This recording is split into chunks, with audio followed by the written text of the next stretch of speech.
Melville, Abercrombie and Fitch, Hollister, and Victoria's Secret have all had expose documentaries come out over these past few years, sharing with the world what actually happened behind the scenes of the moguls of the fashion industry.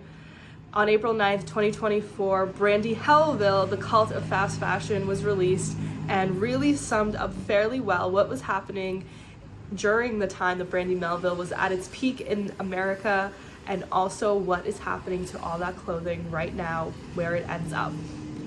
Brandy Melville, when I was growing up, was the place to be. It was the place that everybody wanted to get their clothes and wanted to be a part of. You were considered a Brandy girl if you fit their aesthetic. Now that aesthetic is very significant across all of those companies that I mentioned earlier because of the idea that they ran white hot. Now that is something specific to the fashion industry where the target audience is the white population and also the most hot, the most attractive, the most affluent of the population. So they had a very targeted audience at all of these companies, and that was easily seen because of the prices, the people who could wear what they produce because of the clothing sizes, and where these stores existed. A lot of the times Brandy Melville was in the most affluent neighborhoods in California, New York, and in areas where only the most rich could afford. So they ran white hot, and this was also true with Abercrombie and Fitch. Their clothing is also to this day very expensive, and Victoria's Secret also catered to a slightly higher elite because of the CEOs who were all white men in their 40s that wanted to target the specific audience, and they sure made that a reality. And in all these documentaries, it talks about the extent of how vile some of their decisions and actions really were. And with the Brandy Melville documentary, it really showcases how girls were forced into this industry and forced to not only be participants but also the people creating this reality. A lot of the girls that worked for Brandy Melville were girls that were just walking around the store and a manager asked to take a picture of them, and then they were offered a job. So they really didn't care if you had any skills to work in a store, if you knew how to clean and knew how to work with customers. They actually didn't care. They just wanted the most attractive people that they thought would fit into their brand to work at those stores. So they actually had a few of the girls who were working at these stores share their stories, and they shared that every single day they would have their picture taken based off of whatever their outfit was, and the pictures would be sent to Stefan, who was the CEO. Now, Stefan resided over the New York flagship, and in that store, he even had buttons next to all of the registers where they would light up red if he wanted the person at the register to take a picture of the girl who was getting those clothes and offer them a job. Now, these are 15, 16-year-old girls who are basically soliciting other girls into doing this job, and these girls were constantly having their pictures taken. Of course, they were always fully clothed, but one of the higher-up managers eventually saw that Stefan had thousands upon thousands of pictures of girls in fairly scantily clad outfits that he just had in his office. And that is unfortunately not where the extent of the horror ends. They even share that there was an apartment in New York City where Stefan would have girls who were here on a visa stay, and he would have some of his other adult managers stay. They only shared one girl's experience with going out for dinner with one of them and coming back and not remembering what happened the night before. And though she was assaulted, she decided not to do anything with it because she was here on a visa and didn't want to lose her job. So these CEOs used fear to affect all of these people, which is the same idea that happened with Quiet on the Set, The Dark Side of Kids TV, was fear was used to get these kids to comply with whatever the people in charge were doing. And that is something that seems to be a consistent theme with all of these documentaries. regardless of what the topic is that fear is the emotion that is used to get people to do what that person wants. And fear and guilt are the emotions that are used against us the most. And what was used against these girls to comply and to be okay with things that they shouldn't be okay with. Now, Brandy Melville, one of their main things as well was being a one-size-fits-all, and being a one-size-fits-all store, whereas the one size really didn't fit all, further implying and confirming that they had a specific all that they were catering to. And that one size really was something that people started to emphasize, and because these were young girls, they decided, or they felt like they had to fit into that one size. So girls, a lot of them that were working at the store, felt like they had to stop eating, or felt like they had to figure out a way to fit into these clothes that were remarkably small and became these goal clothing to fit into. Now, these were already the girls who were the prettiest in the school, who were the most well off, and yet they still felt like this company knew more about them than they knew about themselves, and that they had to listen. And when you're 14, 15, 16, it's hard to be able to stand up for yourself and be like, no, I don't want to wear this. I don't care. I'm going to go wear clothes that fit. This was the most popular brand at the time, and this was the place they worked. So they really manipulated these girls into feeling like in order for you to be a Brandy girl, you really have to fit into these clothes. And if you don't, then you're the problem, which is another form of manipulation that forces these kids to comply. And fear and feeling left out is our biggest fear. We don't want to feel left out. Our biggest need is to feel included. So when that is used as a marketing scheme to get you to show up to the store and to care, it's pretty effective. And Stefan knew that, and the CEO of Abercrombie and Fitch and Victoria's Secret knew that as well. There is a big campaign now to remove the power from these brands, but the damage has already been done. And the only reason that people are talking about this now is because people have seen the climate shift, and people care more about being readily available to the wider population, which is not what these companies wanted at the beginning. They didn't care who they hurt, they just wanted to be cool. And these kids were the ones who had to deal with the aftermath of that. So when we were watching Quiet on the Set, we asked, well, who's protecting these children? They were on these sets who were supposed to be protected by these adults. But then you look at clothing, and there is just as much deceit going on there. And who's supposed to protect them? Their clothes. How are they supposed to influence at the way that they did? And they did. And especially because Instagram and YouTube were really on the rise when Brandy Melville came around, and Brandy made sure that their employees would post about their clothes on Instagram and YouTube as the main form of advertisement. Brandy really doesn't have much advertisement outside of social media, and they really knew how to target the audience that would be in their stores, and they did that by using other girls to target them. Now, sometimes they would take them to China where this clothing would be made and allow the girls to pick out whatever they wanted, and then that would be that season's most valued clothing. And when you're a young kid, 16, you think that's super cool. You're being flown out to China or Japan or Italy, and they are being forced to do things that people would be paid a lot of money to get to decide. So they really just manipulated and got away with paying minimum wage to children and marketing their entire brand off of that. So that was why the profits could really all go to them. Now, the biggest part that they also shared was that where did this fashion go when it left the hands of the people who bought them?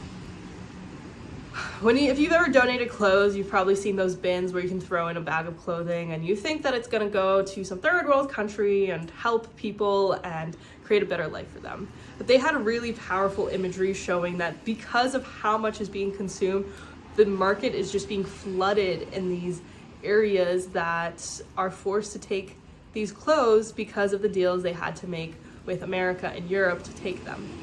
There are billions of pieces of clothing sent over there every week, meaning that there's nothing that they can do with all of these clothes, because what is a population of 50 million going to do with billions of pieces of clothing that are constantly being sent over? So a lot of these clothing end up tattered and end up as microplastics in the surrounding waters.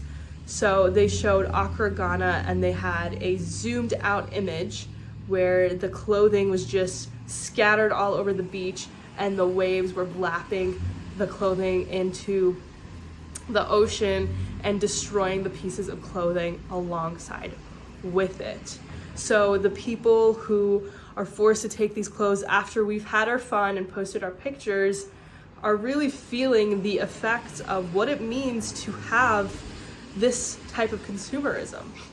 And they also showed where the clothing was first made, and places like California and Italy also have workers' violation constantly happening in these sweatshops because of how easily they're getting away with it. So we don't have to look at other countries that we think are used to this kind of turnover. We could look into the places where it's considered the elite to see this kind of devastation to the people. And Brandy Melville, Abercrombie and Fitch, Victoria's Secret have always been expensive, but they are highly marking up pieces of clothing that they're making for less than a few pennies. So how can we look at what's going on and really understand our own decisions and change them? There was a really good documentary that I watched in 2016 called True Cost, which really opens up this idea of fast fashion and what it means. And every single piece of clothing is touched by human hands. And this documentary even said that there's 100 hands that touch any piece of clothing that ends up in a store. So how many different people are involved with these, and how can they sell clothes for so few dollars and make a profit? Well, that means that the people who are making the clothes aren't making any money. And that is how fast fashion lives and thrives. And when the clothing is discarded, nothing's really done with it. Not on the scale at which it's coming in, because it's hard to take clothing that's already been made and sort it out by color and then reuse the material. It's not impossible, and in the end they end up showing a company that is choosing to do that, but the reality is it's not as easy as starting from scratch. But when we have 52 fashion weeks, how can we ever get to a point where we're actually able to reuse the stuff? There was other brands mentioned like Shein, that is a fast fashion turnover company, and they are slowly losing their grip on the consumer market, but it's only because of these documentaries that are coming out and people willing to be informed. And I know that watching Quiet on the Set, the Dark Side of Kids TV, watching Brandy Melville is not easy, and it's difficult to witness that these places and these people who we trusted with our time and our money to deceive us in this way, that it's so important to understand that we as the consumers have that power and that it is up to us to make different decisions. And that was really what is the main point of all these documentaries. And they're not gonna necessarily tell you what you should do, but what you should be doing is considering why you need that new piece of clothing. Is it really because you need it? Is it because you don't have something like it and you really want to add it to your collection? Is it because you think it'll make you feel better because you're sad and, you know, buying clothes makes you feel better? There's a reason why you're choosing to buy this, and it's important for you to explore why, because these people don't know why, and it's up to us as the consumer to understand and ask those questions, because they're not allowed to. Those children at Brandy Melville who were workers didn't know what questions to ask, and they even show that The one-size-fits-all phenomena has not ended. There has been a very big shift for Brandy Melville to market in China, and their clothing is getting smaller and smaller, and to be a BM girl is now what it's called, Brandy Melville girl. There is a bigger trend of people needing to be even skinnier to fit into these clothes because how tiny these clothes are. So it is a huge concern as to what we're doing to another generation of girls and forcing them to look a certain way and to act a certain way. And it's something that won't stop until we shine a light on it, which is what these documentaries are trying to do. But it is something that we are all responsible for, and it's hard to acknowledge that responsibility. But when you are a consumer, you are affecting a lot of people that came before this product and all the people who are coming after. So if you have a lot of clothes and you want to get rid of it, that's not the problem. The problem is continuing to do that every week. Don't buy clothes every week to make up for something new. And thrifting has also been affected because of this movement of stopping to use fast fashion. People are going thrifting a lot more, but the point isn't that you go and thrift as much as you would have if you bought from fast fashion, because that is affecting the people who actually can't afford to go anywhere else and causing those prices to go up. There should never be a thrift store where the price of a shirt is the same as the price of going to Brandy Melville or Abercrombie and Fitch. And it is because the idea of fast fashion has been misused because of that. People still want you to consume, but now you're just doing it in a different location. And the point is, consuming isn't the issue is the amount. And you don't have to constantly buy to validate things. And that is what has been marketed to us our entire lives, that you will feel better if you have the right clothes, if you have the right makeup. It's difficult to acknowledge that this isn't true when everyone is constantly telling you that it is. How are you supposed to know any better, and how are you supposed to do better? It starts with getting informed. It's not easy to watch this documentary or any of the other documentaries that we've talked about, and you don't necessarily have to watch it, but hopefully this video gave you a few of the facts of what's actually going on. And I will continue to talk about these different freedoms that we all have and the way that we can actually work on them. This world has a lot of opportunity for us to grow and to develop and to become fully aware of what we're doing and why and how it's affecting not only us but the world around us. And actually, if we do what's best for us, we're doing what's best for others as well. And what's best for us isn't buying clothes every single day or every other day. It's really looking at, what does this mean for us? It's not an easy question, but it is one that you can answer. And I do hope that you consider the next time you go to buy something, whether it's at a store or a thrift store or anything, ask yourself, why do I want this? And continue to ask yourself that. You get to create your life into exactly what you want. So if you aren't allowing people to create your Chipotle order for you, take that power into every other part of your life. Ask yourself, why are you doing this? Do I actually like mango juice? Do I actually want to be an engineer? Ask yourself these questions, because it's your life. And if you can live a life that's the best for you, and it's ultimately the life that's best for everyone else, that's really the goal. And it is possible. You just have to take your life into your own hands. Let me know if you've watched this documentary, what you thought about it, what burning white hot means for you. How did these brands affect your life? They definitely affected mine, and someday maybe I'll talk about, I actually worked at Hollister while I was in high school.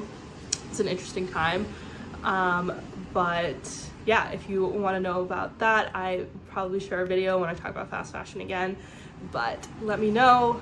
Enjoy your life, this world, and the decisions that you make. I'll see you soon. Have a great day.